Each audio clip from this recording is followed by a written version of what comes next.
thank you for inviting me to be here. I originally was going to come in person, and it was kind of exciting for me. Before I got to Kentucky, I lived in Albany, New York for 11 years. And so I'm always looking for a chance to go back to the Northeast. So too bad that didn't work out, but I have to say it's been great to hear your voices. I'm hearing the voices of the Northeast, of the Philadelphia, New York corridor, which I don't get to hear too much. I hear the Southern accents down here. So really nice to be with you. And as Dave suggested, I'm here tonight to talk about emancipation, the breakdown of slavery during the Civil War. And it's something that we all know something about already, I have a feeling. So I'm going to begin with an image that I think is probably most familiar, if not this particular one, then what it is representing here is probably somewhat familiar to you. This is the work of the artist Francis Carpenter, who spent time in the White House during the Civil War. And this is a painting from 1864, but Carpenter was there in 1862 when Lincoln first presented his draft of the Emancipation Proclamation to his cabinet. So he was right there to capture this moment. And I think his painting really conveys the story we often tell of emancipation. It's a story of Lincoln. It's a story of the Emancipation Proclamation, of a decisive order, a decisive moment, a decisive turning point. And as we usually tell that story, as you're probably familiar, the proclamation transformed the lives of nearly 4 million people, transformed the purpose of the war and the meaning of the war itself. And it's rightfully revered. I think it's twice a year that the National Archives puts the proclamation on display because I think it's very faded. It's a very fragile document, but rightfully so, people line up and go to see it. But somewhere along the way in my studies of history, I began to notice that back in the 1860s, as photographers made their way into the South during the war, they started sending back different images of emancipation back to the North. Images of houses like these in Port Royal, South Carolina, sometimes large clusters of houses that were newly erected inside the lines of the Union Army, some a little more ramshackle than others. Houses that were not intended to house soldiers, but instead to house an estimated 500,000 people who were fleeing slavery and seeking refuge behind the lines of the Union Army, people who were refugees from slavery. Now, these images, I mean, I could sit and kind of look at this for a long time and try to figure out what's going on in the picture. I mean, the children are very notable in this picture. And so these images grabbed my attention years ago, and they still do, because I think, to me, they represented somewhat of a disconnect between the story we often tell of the momentous Emancipation Proclamation, the story that freedom was granted overnight to enslaved people.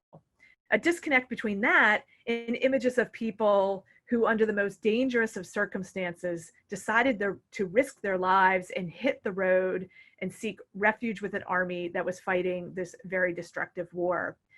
So freedom did not come exactly to them. They risked their lives to search for it. And so I came to realize that the story of emancipation was much more complicated than I thought and involved this massive dislocation of people. And I said it was about 500,000 people. To put that in perspective, that's about 1/8 of the slave population in 1860, which to me is a pretty significant proportion.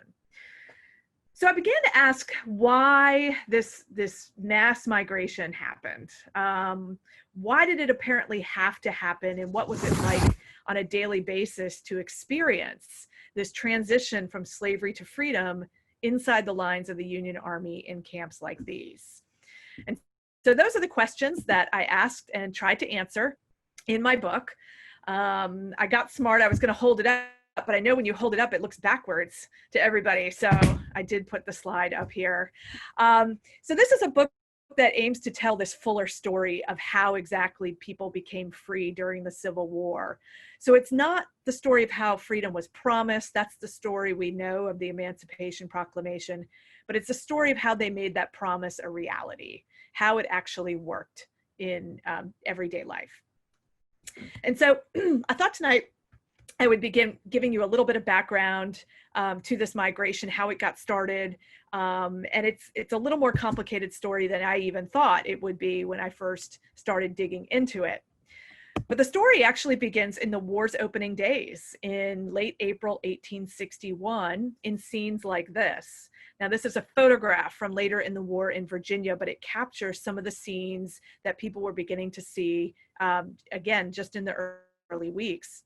And what is in this scene? Well, it's people who, in those opening days, decided that this war had something to do with them and something to do with their freedom. And so they immediately started setting out on the region's waterways, on the roads, and fleeing their plantations.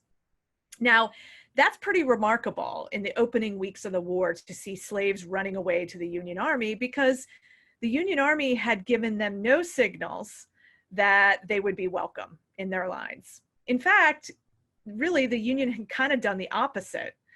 Lincoln himself, not just in the platform that he had run on in 1860, but also in his inaugural address in March 1861, had been very clear to the point of repeating the point over and over again, that he was not going to interfere with slavery where it already existed in the South. He kept trying to reassure the South of this. Of course, they didn't believe him, but that's what he kept saying. And why did he say this? Well, he felt that federal law at the time restricted him, did not give him the authority to go help slaves run away in the South. And why did he feel constricted legally? Well, that's kind of a story in and of itself, but part of it had to do with, in the Constitution, even back to the Constitution, there's a provision called the Fugitive Slave Provision that requires states to send back, and requires the federal government to send any fugitive slaves back to their owners. And this had been enforced with a new law in 1850 called the Fugitive Slave Law. And in that law, the federal government got more involved in the process of sending runaway slaves back to their owners. So here's Lincoln. He's leading the Union into this war, a war that is to defend federal law. So he's going to stick to the law. So he's going to send these runaway slaves back. And that's what happens. And that's what happens in the early days when the very first people start running away. They run to Union installations in Florida, in Maryland, in Washington, D.C., in Virginia, and they are sent back. They're not allowed in the lines. But after some of those false starts, it was in the third week of May 1861 that another group ran away, and they went to Fort Monroe, right there on the coast of Virginia. And there they encountered the local commander who had just arrived just days before, General Benjamin Butler, the Beast Butler, as he would be later known in the South. And this etching here, or this illustration, I should say, it comes from Butler's own autobiography. He didn't draw it himself, but this is kind of how he remembered their meeting. And these three men show up in his office, and they try to persuade Butler to let them stay inside Union lines. And they made arguments like, if you allow slaves in the lines, we'll work for the Union Army, which will take labor away from the Confederates and help you. Well, Butler found that actually to be a pretty persuasive argument. I mean, he was somebody he was no abolitionist. He was not anybody who had been sympathetic with the cause of anti-slavery, but he wanted to win this war. And he thought, well, that makes pretty good practical sense. So Butler agreed. He said, okay, you can stay, and others who follow you can stay. And Butler then issued an order to his men requiring them to protect any incoming slave as a quote unquote contraband of war. So this is how Butler legally justified doing this. He said, okay, if they're viewed in the South as property, well, we'll view them as property too. And in a time of war, we can seize enemy property. And so to him, it seemed perfectly legal and allowable under federal law, under the laws of war, to allow them inside the lines. So right there, his reasoning, he uses this term contraband, and that already is kind of interesting because He's not freeing them. He's not even viewing them as anything other than property, but he is allowing them in the lines, which would prove to be a very big first step. And it turned out to open the floodgates. From the time that Butler issued his order in May 1861, I mean, within days, hundreds more are showing up at Fort Monroe, and then they start showing up in other federal military installations in the Upper South. And then over the course of the war, they would show up in all of these places. So their story of this migration shifts from the coast of Virginia down to the coast of the Carolinas, up through the border states, down through the Mississippi Valley again.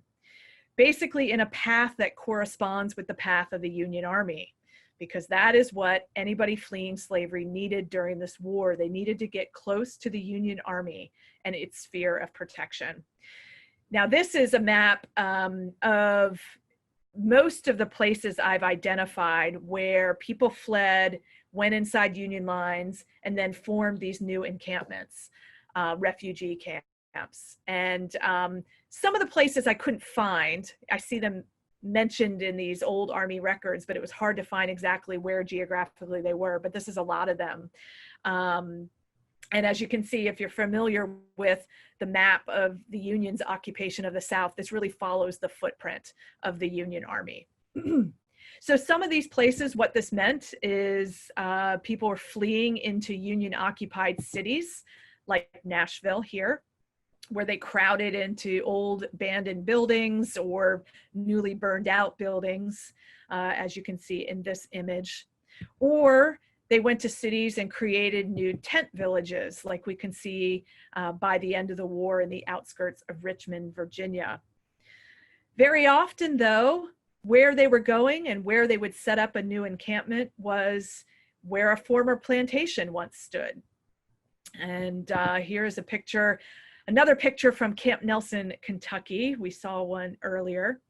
And this is reflective of how some of these plantations in the South underwent kind of a massive transformation that was really sort of embodied this whole transformation from slavery to freedom.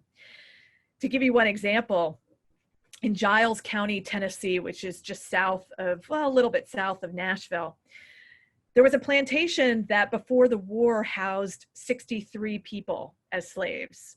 Well, during the war, 1,400 runaway slaves lived there as refugees, and they lived in 240 newly built structures. So just the plantation just, you know, was transformed physically with the addition of all of this housing. Another example comes from outside Norfolk, Virginia, on a place called the Taylor Farm, which in 1860 had 11 people enslaved there. But just a few years into the war, there were 1,000 former slaves living there in 200 houses. In and around these camps, which some Union officials called contraband camps, to use Butler's language, but actually other abolitionists at the time found that to be a really not good term. As one put it, it's not a term fit for a human being because it does convey property.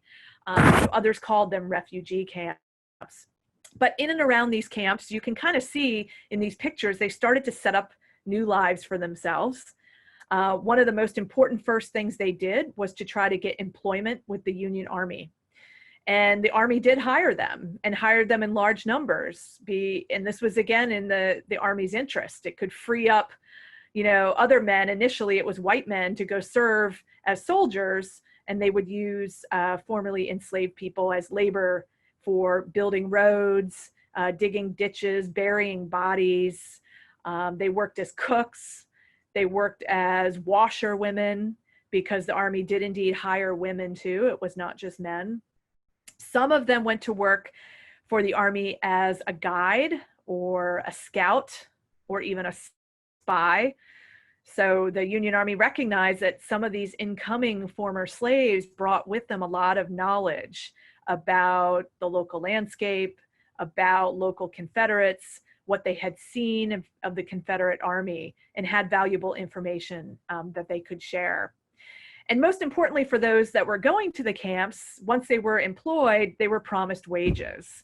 And so this marked the first time in their lives that they would receive compensation like that for their labor. Now, some of these places, especially those that were removed from active combat, that were sort of physically removed from the most active part of the war, some of these camps evolved into something more like a village or a town, something more stable and permanent. And we start to see in some of them new churches being formed, new schools. If you can see Rich's background, that is a picture of the school at Camp Nelson, Kentucky. And then, of course, more permanent housing was starting to emerge as well. I'll give you a little more visual illustration of this. Here is one of the camps that evolved into a more permanent village. This was called Freedman's Village, and this is a diagram from July 1865, so just after the war ended, although the village started arising earlier than that. And this is in Arlington, Virginia. So it was on the former property of Robert E. Lee. And today, of course, this is now part of the National Cemetery. But as you can see here, this doesn't have the look of a ramshackle refugee camp, because over time, not just the residents of the camp, but also some white Union officials wanted to create something that was a little more permanent and stable, recognizing that this is what they would need for the future. And this one is kind of an interesting diagram here. I don't know how well you can see some of the writing on here, but you can see there are parks and roads, a pond in the middle, and the roads and the parks are named after prominent Union officials who were sympathetic with the cause of emancipation. So you've got Hamlin Circle there. That's named after Hannibal Hamlin, Lincoln's first vice president. There's Seward Park, named after William Seward. There's Lincoln Park. And some of these buildings represent not just schools and churches, but also a hospital and other places where they were working as well. Here's a photograph of Freedman's Village in Virginia, which we fortunately have. And I think this is a view from that sort of curved road, Hamlin Circle, that we saw on the diagram. Another example of a camp that became more permanent was Mitchellville, South Carolina. And this is sort of an aerial diagram. It's right there on the coast on Hilton Head Island. And Mitchellville was named after the Union general who was in command down there when this camp first arose. It was General Ormsby Mitchell. But here's a photograph of some of the newly built housing there on Mitchellville, in Mitchellville, South Carolina. But these were not, I would say, representative of the whole. Many others of these camps proved to be pretty transient. And if it was not a flood or some, natural disaster, mostly that was a flood in the war that drove them out, then it might be incoming enemy troops. In the Mississippi Valley, I think that's probably the best example. In 1864 was overrun with Confederate guerrilla warfare, and they targeted these camps as representative of what they were fighting against. These camps really represented to them a kind of social revolution that they were trying to prevent. But this became a really horrible situation for people fleeing into freedom into these camps, because it just required them to continually uproot and travel around and find a new space, if they even got out alive. Because after all, theirs was an emancipation that was facilitated by an army that was at war. And so it's going to be a pretty rough and chaotic and uncertain and ultimately deadly affair. So how did individuals do it? How did people survive this if they are, dodging, say in the Mississippi Valley, both floods and Confederate guerrillas? Well, this is a story I really wanted to tell in my book, and I focus in on some particular individuals and their journeys through these camps, because I really wanted to get at the sense of the day-to-dayness. What's it like to live in these places? How did it feel? You know, I almost want to know how it smelled. I mean, I just wanted to get a sense of that, that everyday experience, which I think sometimes, you know, that individual perspective gets lost in some of our histories of the Civil War when we write about the big events and the big moments. This is true with history in general, and its ordinary individuals sometimes get lost. So I focused my attention on some particular people, but the big challenge in doing so was that I was choosing people who did not leave behind big bodies of writing. You know, they weren't like Lincoln and all of his speeches and his writings. They didn't leave behind a 2-volume memoir like Grant did. Many of them could not write, you know, did not have that literacy, and they certainly didn't have access to people and places that were going to save what they might have created. So I faced a challenge at the outset. You know, how am I going to find out about the experiences of individuals if they didn't leave behind, you know, their perspective? Well, what I did find is that the Union Army turned out to be a pretty incredible record-keeping operation, which I didn't quite sort of realize when I first got into this. But you go to the National Archives today, and it's thousands and thousands and thousands of boxes of materials left by the Union Army. There were clerks in every little spot, it seemed, wherever the Army went, and they were keeping big ledgers like these with, you know, every order that was issued in a particular place. Or I'll give you some examples here. Here was a clerk's record of interviews with incoming refugees in Virginia. So in this part of Virginia, people came inside Union lines and the Union officials sat down and talked with them and tried to get to know them and tried to even get some information out of them about the Confederates they had just been around. Here's another example of a kind of record. Those who went to work for the Union Army, their work was recorded in great detail. You know, this is, as I say here in the caption, laborers hired to build a military road in central Kentucky, and included their name, where they'd come from, when they started working, the name of their former owner, and other information like that. Of course, once the Union starts enlisting some of these men in the Union Army, then their regimental records are really illuminating. Here's a register of deaths from a regiment that I studied in Helena, Arkansas. And here's another labor record. A lot of the people in some places went to work for the quartermaster. And here's a quartermaster's record of particular people, when they started working, how much they were paid, and so forth. So these are the kinds of sources I did have. I didn't have the great memoir, but I had this kind of thing. And so what I started to do was I started paying attention to names. I created a database and started looking for particular people showing up in multiple places, in multiple records, just like a genealogist would do. And I started connecting their dots. And by doing so, started to see their story, you know, where they were at particular times, why they were maybe doing the work that they were doing, and so forth. And soon put together 3 stories that wind through my book. And I want to share with you just a few glimpses of these 3 individuals and their stories. And I'm going to begin with one that takes place basically right where Benjamin Butler was when the first people came inside Union lines, Hampton, Virginia. This is right across a creek from Fort Monroe. And I have an opening paragraph for each story in my prologue. So I just want to take a second to read it, and then I'll tell you a little bit more. But the first one's set in Hampton, Virginia, September 1861. It was just 5 months into the US Civil War, and this once thriving coastal town seemed on the verge of collapse. Charred stumps occupied the places where mature trees once stood. Lone chimneys rose above the burned out ruins of houses and stores and churches.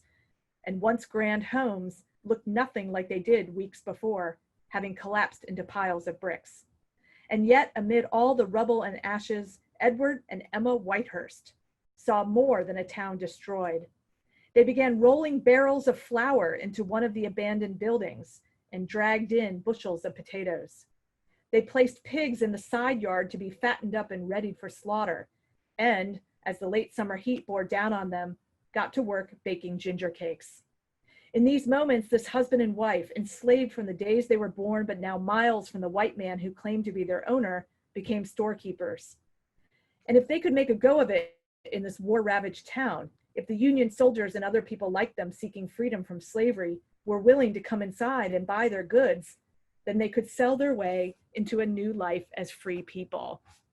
So with this story, I open up the journey of Edward and Emma Whitehurst, which is really a story of how people who had lived a life in slavery now tried to support themselves financially, economically, once they arrived in Union lines. I mean, that's really kind of the first consideration. How are they going to support themselves? Most basic foundational layer of freedom. And they had been from a nearby plantation. They went into Union lines first at Newport News, Virginia, which is not too far from there. And then they made their way into Fort Monroe, and they first started working in a hospital there. But not too long afterwards, they opened their store. And when I first heard they opened a store, it was like one of the last things I thought somebody coming out of slavery would do. Because, I mean, I'm sure you kind of need something. You need some stuff to open a store. You need money, but you need goods. And, how were they going to do this? Well, it turns out that while they were in slavery, Edward was what was called a hired out slave. So his owner did not really need his labor on a daily basis. And so his owner would send him to go work for other people, and then he earned wages. Well, as was sometimes the case, his owner allowed him to save some of the wages. And so he saved them, and he saved them in a trunk. And he talks about how on the eve of the war, and I can explain how I know how he talked later, but he saved it in a trunk that by the eve of the war had, what he said, $500 in gold and silver coin. So they've been saving and saving, probably to try to purchase their own freedom. Well, instead, the Union Army comes, the war comes, and so they abandon that plan, and they take their savings and they open up this store. And they buy goods from the army sutler. They gather materials from, the harvest from the farm they had just come from. And it was a pretty smart move on their part to think about opening a store, because in Hampton, a lot of the white residents, the Confederate residents, had fled the area when the Union came in. And now you have all these Union soldiers coming in, and they want more than their food rations. They're willing to buy goods. So it was kind of a smart move. And so I traced their efforts to make it and survive. But they would continue to face a lot of setbacks. It was not a straight line journey to freedom for them. And I tell about how a year into their store, it's now about the summer of 1862, Union troops who had just been fighting the Peninsula Campaign. So led by George B. McClellan, they've made their way towards Richmond. They did not succeed, and they've come back down the peninsula to the coast of Virginia to leave. Well, as they do, they're tired, they're hungry, they're defeated. And one day they roll up in front of the Whitehurst store. 2 wagons rolled up, and the soldiers got out, and they went in the store and they cleaned out every last barrel of flour and pig and left them with nothing. Didn't pay them a cent, which left the Whitehursts, now a year into this war, with nothing. And so they had to spend the rest of the war and its aftermath trying to get on their feet again economically and to support themselves. There's more to their story, but I won't give it all away. Now I want to turn to another one about a woman named Eliza Bogan, who was in Helena, Arkansas, which is right on the Mississippi River. So this is Helena, Arkansas, July 1863. Nearly 2 years later, and over 1,000 miles away, this low-lying town on the western bank of the Mississippi River had been continually deluged. If it wasn't the flooding river waters which left knee-deep mud along the town streets, then it was the arrival of thousands of Union troops to occupy this cotton trading town, as well as the intermittent appearance of Confederate forces firing on the area from passing riverboats. Eliza Bogan, a woman who had spent her life harvesting cotton under the threat of a lash on a plantation just northwest of town, was now left to figure out if she could safely remain and call this place her new home. And this picture is really the place where she was. She spent her nights in a crudely built cabin that had a roof and a door, but no floor to protect her from the river muck. Her husband had been sent hundreds of miles away as a new soldier for the Union Army, and her 7 children remained back on her old plantation under the surveillance of their enslaver. Illness raged and death claimed the lives of 1 in 4 people in the tents and cabins around her. And now rumor had it that the Confederates were making inroads again, closing in on Helena and the nearly 4,000 freedom-seeking people who had taken refuge there that year. So Eliza Bogan's story really turns attention to how the process of becoming free often required living amid active combat, which meant that one's physical survival could never, ever be taken for granted. Refugees from slavery like her were targets of violence, and they sometimes fought back too. Their freedom had to be literally fought for during this war, not just by men, but by women and children too. Now, to tell you a little bit more about Bogan, she had already escaped violence when she fled to this camp in Helena. Her owner of that cotton plantation, I found records where he had been brought to court and tried for cruelty to slaves and for physically beating them. And that may be the reason why when she left Helena, or left for Helena, for the camp here, she left her 7 children behind. He may have stopped them. He may have violently stopped them. Or maybe she left them behind because she was protecting them from what was coming.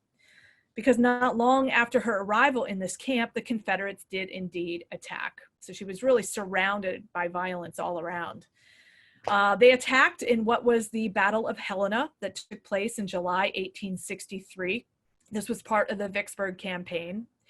And in the battle, the Confederates surrounded the city, forced the refugees to flee for their lives, which they did. And she fled too. She did get out, but then returned a few days later to find that their camp had been entirely burned by the Confederacy, which left them to start all over again. Just in some ways like the Whitehurst, when their store was cleared out, they had to start all over again.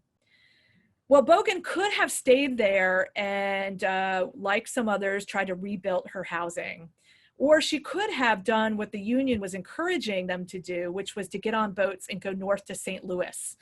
Some Union officials thought, maybe we just need to get you all out of this region and send you into St. Louis, and, we'll help house you there. So she had somewhat of a choice, but she didn't go north. She didn't stay where she was. She actually decided to get on a Mississippi River steamboat and head south, deeper into the war zone. And she headed south into Louisiana. Now, why did she go to Louisiana? Well, remember, her husband was in a regiment. He was in the 46th USCT, and that's where her husband's regiment was. And apparently in her mind, finding her husband and going to seek whatever comfort and security there was in that was paramount in her mind. So she went and she found his regiment and she started working for his company as a laundress. She writes about, or she talks about, even being sworn in to the company. Like, she was now a member of this company. She was part of this military apparatus. And she spent the next 2 years with them. She moved with them from Louisiana to Tennessee, to Mississippi, and ultimately Texas. And along the way, she witnessed active combat. She dodged Confederate guerrillas. She nursed the men, because laundresses in the Union Army, they did all sorts of things. They didn't just wash clothes, and nursing was one of the things. She nursed men as they fell ill to disease or were wounded. She witnessed the deaths of many of these men, including her own husband, who was struck down by measles in 1864, which left her then to spend the rest of the war and its aftermath simply trying to stay alive and to keep her family alive and hopefully reunited. Because of course that was so foundational to freedom too, just having one's family together. The third story I won't go into right now in depth. I don't want to, I know on Zoom people get Zoom fatigue, but I do tell a story set in Kentucky of a man named Gabriel Burdett, who was a minister. And this kind of tells a story of not just the pursuit of wages and family, but also spiritual freedom, religious freedom was very much a part of this process of becoming free. And I tell the story of this man, Gabriel Burdett, who was a slave preacher in Kentucky, who flees to Camp Nelson, Kentucky, and becomes a religious leader there and sets up independent churches and schools with the help of some Northerners who come into the camp, just like they did a lot of these camps. Northern missionaries from organizations like the American Missionary Association, who came into the camp. They brought books, they brought maps, they brought pencils, they brought slates, and tried to get schools going in all of these camps. His is a very interesting story. At one point he enlists too, and then he gets pulled out and sent to Texas, but really is like pining away to come back and continue the work of building new churches. And so, you know, that is, again, really the story of how seeking religious freedom was very much a part of this. But what happens when the war comes to an end? That's kind of how I'll end things here. Because again, this is 500,000 people. They've transformed some of these landscapes with these new houses, created some new villages. Where is this all going to lead? Well, it doesn't lead very far. And again, I don't want to give it all away, but I want to leave you with some sense of the struggle that would come in 1865 and 1866 at the end of the war. And the struggle was over trying to protect these spaces, which, despite being in the paths of guerrillas or rife with illness, were still places that most of these residents wanted to hold on to, because these places had provided them, for all the problems, had provided them with physical distance from slavery and from their former owner. You know, it was hard to feel free if one didn't get away. It was a place to reunite with family, again, a place to worship, establish new schools, learn to read and write, set up a store, make money. So spaces that were essential for realizing so many of these dimensions of freedom. But from the Union Army and Union government, the US government's point of view at the end of the war, there was a problem with holding on to these spaces.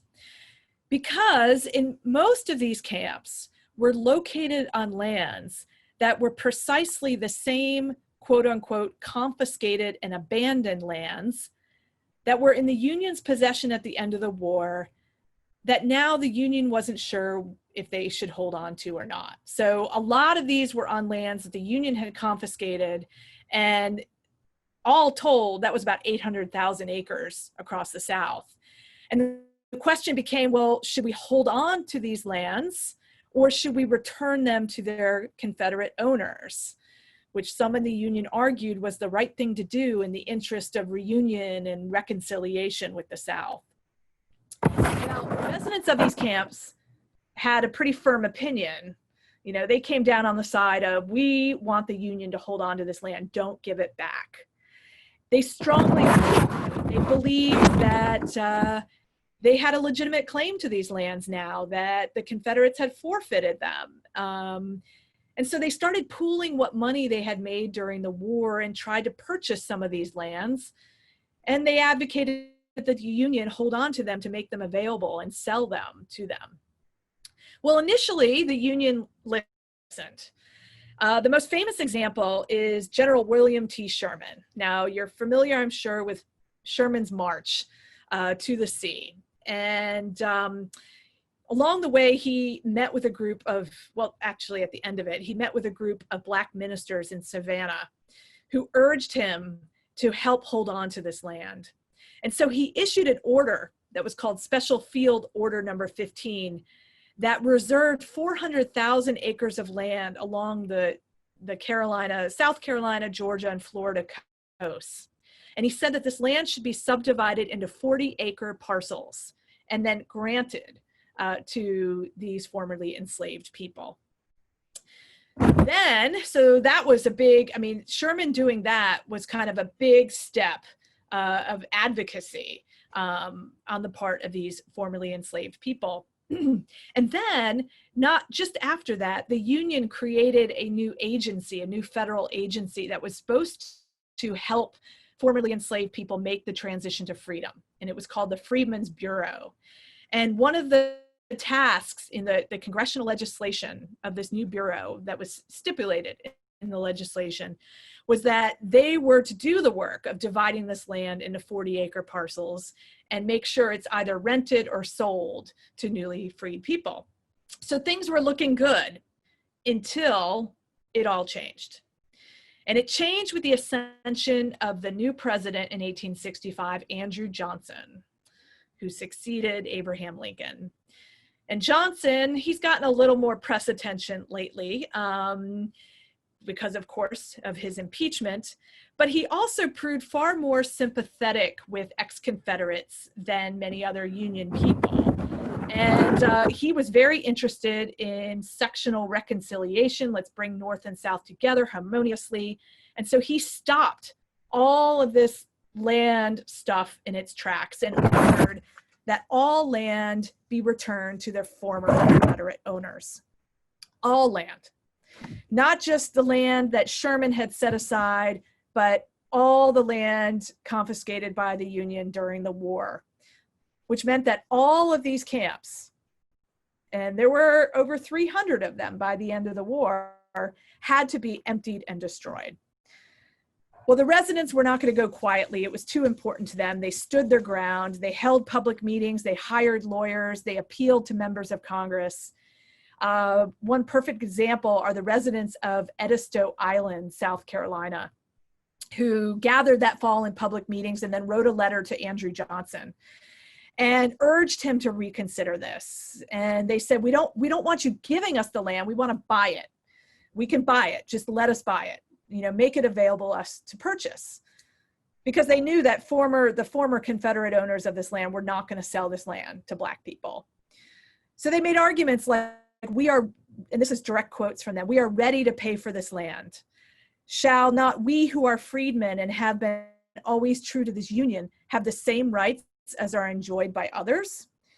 Are not our rights as a freed people and good citizens of these United States to be considered before the rights of those who were found in rebellion against this good and just government? So they're saying, like, we were loyal during this war, you know, give us a chance. Don't just give it back to the disloyal. Well, ultimately, Johnson did not listen. They lost. And only in a few exceptional cases did the lands remain in the possession of these refugees and their settlements. And one example was Freedman's Village. The lands of Robert E. Lee were never given back. And the lands of the Confederate President Jefferson Davis in Mississippi, another example of lands that were not given back. And so were then there for these settlements. Obviously, it was the most conspicuously treasonous Confederates were the ones who didn't get their land back.